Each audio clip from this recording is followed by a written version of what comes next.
Isang umaga, nandito ako sa kwarto at bigla na lang ako napaupo kasi sa dami ng iniisip ko. Itong pinoproblema ko guys, actually biglaan lang to. To be honest, akala ko ready ako. Akala ko okay na. Anyway guys, itong pinoproblema ko is about the jersey na i-release natin ngayong araw na to. At nung pinost ko to 3 days ago, grabe yung demand ng tao. Actually, it's a good problem and I thank the Lord for this. Pero syempre, kasabay nun, nakaramdam ka ng paano yun? Anong gagawin natin? Kaya ba yun? Itutuloy pa ba natin? As a human being, napapaisip tayo ng ganyan. But I remember that I surrendered this business and my life to the Lord. It means Kanya na to. And kung ipagkakatiwala ko talaga sa Kanya ng buo, ay wala akong dapat ikatakot at ikabahala. Dahil tagapangalaga lang naman ako ng negosyo na to. And suddenly, kapag naalala mo yun, mawawala yung bigat ng iniisip mo. Mawawala yung stress and anxiety. Anyway, after praying, nakahinga ako dahil ginawang malinaw ni Lord ang sagot niya sa tanong ko. Ang unang napakalinaw is i-move ang release date na dapat today, which is November 1, mauurong na sa November 5. Hindi ko kasi talaga akalain na magiging ganon kataas yung demand sa mga jersey na to. At para mas makapag-ready kami, ay kinakailangan namin ng mas mahabang oras. Kaya sa mga nag-abang po ng jersey ngayong araw na to, November 1, ay maririsked po ang official launch natin ng jersey sa November 5. 1 week sale pa rin po yun from November 5 to November 12. Hayaan nyo po, paghahandaan natin yan para mas quality yung matanggap nyo. Anyway guys, bago natin ituloy to, meron muna akong gustong i-share sa inyo. Connected to dun sa mga nasabi ko nung earlier part ng video na to. Sabi sa Psalm 24 verse 1,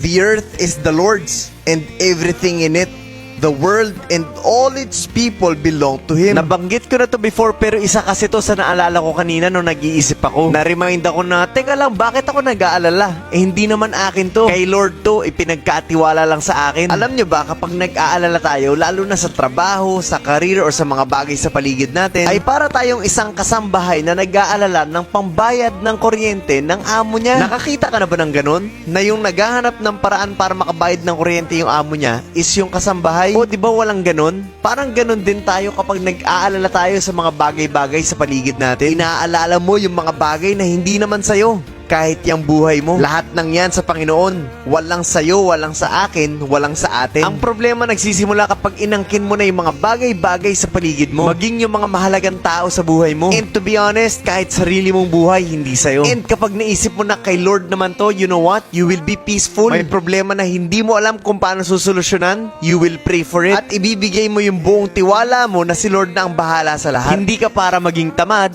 pero kumikilos ka ng merong pananampalataya. Ang schedule ko, November 1 ang release ng Fino jersey. Pero ang schedule ni Lord, November 5. And I'm gonna do what my Father told me. Maliit man yan o malaki. Sana po ay matutunan yung lahat na pagtiwalaan ng Panginoon ng buong puso. And praying na malinaw po ang mensahe ng video na to.